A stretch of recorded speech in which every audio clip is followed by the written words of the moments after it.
Hello everyone on YouTube. This is Kim. I just figured out today that I'm getting low on my apple cider vinegar. So I thought I would show you how I make it.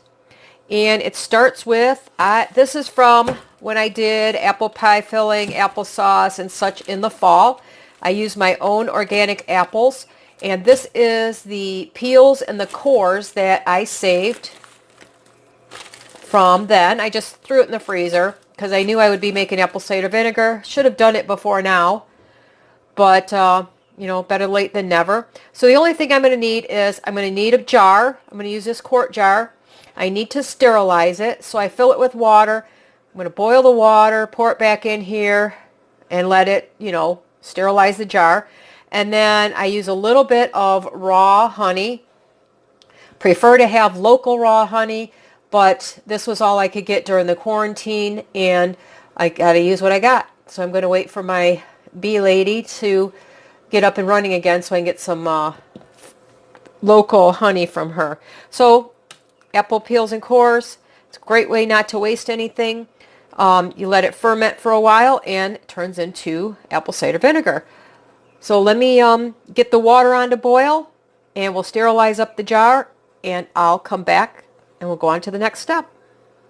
Okay, I put my boiling water into my jar, and I did put a lid on it because what I want to do is make sure that the jar is sterile all the way to the top. So I turn it upside down for a minute because I know the boiling water is going to sterilize this section here. Now this is filtered water, so I'm going to actually be able to save this water once it's cooled down a bit. And I know my jar is sterile. I leave it in here for about 10 minutes. It could go 5, it could go probably 2, whatever. Just like to make sure that it's sterile. And then I'm going to leave some of the water in the bottom. I'll melt my honey into it, and then I'm going to let it cool down a little bit, about two it's, you know, I could put my fingers in it and not burn myself. And then I'm going to add my apples and my cores. I'll save the rest of the water since I know it's sterile. And after I put my things in there, I mash them down, and I'll add the rest of the water. And I'll come back and I'll show you that stuff in just a few minutes. All right, my water has cooled sufficiently that when I put my raw honey in, I'm not going to lose the properties of the raw honey. That's why I buy raw honey. I took one of the apple cores that was still frozen and put it in there. So some people put up to a 1/4 cup. I don't think I need quite that much. I'm going to put about 2 tablespoons of honey in here because it helps the fermentation process. It's actually go through a process where you're actually going to turn it to something of alcohol first. It'll be apple alcohol. And when it gets past that process, then it becomes vinegar. If you take wine and open it, leave it sitting out, you're going to make wine vinegar. Now, I don't worry about the little floaties in it because I strain it when I'm done. So I'm just trying to dissolve this honey a little bit. Okay, and I'm going to take the rest of my apple peels. Hopefully I can get them in there. They're still frozen. See if I can get them out enough without making a huge mess. You guys, as you all know, I'm pretty messy. I'll admit it in every cooking or whatever video I do. I'm just not dainty, I guess. You call me, if I had a cook name or a chef name, I'd be the messy chef. Because no matter how hard I try, I just make a mess. Guess that's part of my life. I don't know. I was never a dainty girl. So I got a big block of frozen. I'm going to see if I could thaw this out in a little bit of water in my bag here.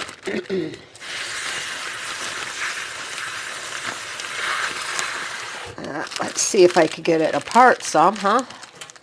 Besides, I do that anyway. I like to get the ice crystals off of everything. I don't know if it means anything, but sometimes if they sit in the freezer for a while, it kind of, those ice crystals get on there. It makes kind of a weird taste. Not like freezer burn, but it kind of tastes stale. So I rinse my ice and stuff out food as much as possible.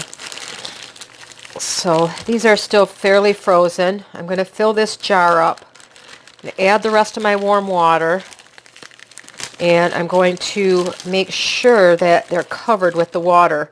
So once it thaws, I'm going to have to make sure they're covered with water. Oh, let's see if I get that in there. Oh, sorry guys for the noises, but I got to use all my strength.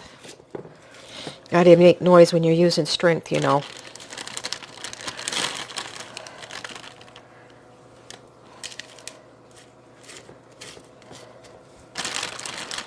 Alright, now this was a pretty stuffed quart-size zipper bag.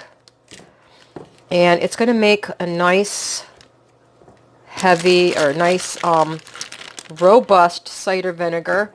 Actually, I probably had enough. Maybe I could have done a half gallon. But I just figured I would rather have it be nice and strong and, you know, the best it can be. And as you can see, I did not need a whole lot more water. It's right full to the top. And that might be a problem when I strain it. So once it starts fermenting, a lot of times I will come back. If it's a very strong ferment, I may actually increase the amount by adding it to a gallon jar that I sterilize. But I want to give it a lot of time to do its thing first. I like to try to keep the pieces of fruit under the water because sometimes they will get moldy up there. Alright, so what I do is I took a lid, and I have a little hole punch that makes small holes, and I use this, I make these for my bean sprouts, but I could put these in my jar if you don't care about the plastic, and that way you could see I don't have any fruit on top floating. That keeps it under the water. It's free. I just use an old yogurt container top, punched a bunch of holes in it. You could use a regular hole punch. You know, this is one I use for bean sprouts, so it's got smaller holes, but you could just punch a few holes in there, and if you make it fit your ring, then it will fit inside the neck and you won't have to worry about the fruit floating up to the top. I do cover it then with just a piece of cloth because you're going to want to check this on a fairly regular basis. And I am terrible about forgetting things in my cupboard.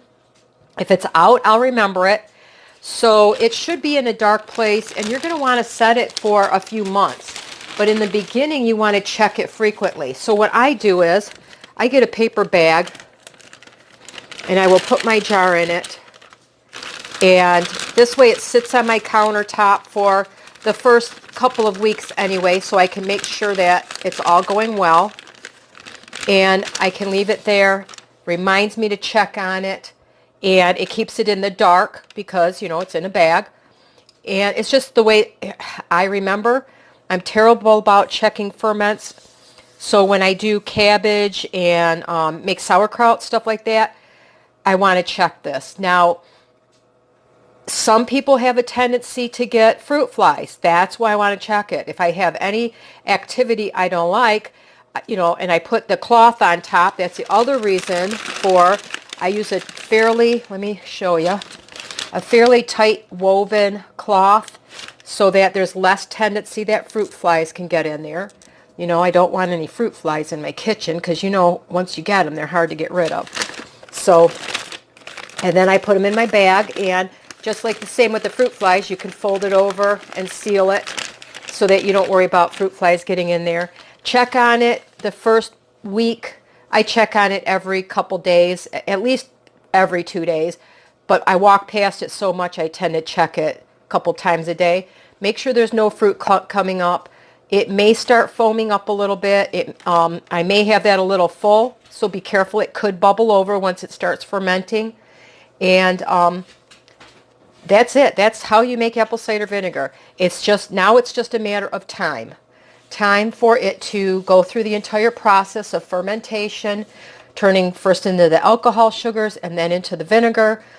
The longer you leave it, the stronger it's going to get. You may get what's called mother develop in there, that's a good thing. It's kind of like I wish I had a picture. I wish I had one. I could show you. It's like a little kind of slimy little puck or whatever you want to call it that forms in there. And that's the mother. That's the fermentation. And you can use a piece of that to begin the process of the next apple cider vinegar. Unfortunately, I had a sick chicken and I fed the mother to my chickens. Should have saved a piece. My rooster, he's an old guy now, and unfortunately he actually has gout and hit one of his toes. And I've been feeding him a little bit of the mother each day in his morning feed, and he's getting a little better. It's not quite as painful for him. And, you know, he's going to be 5 years old. That's getting up there for a rooster and a chicken.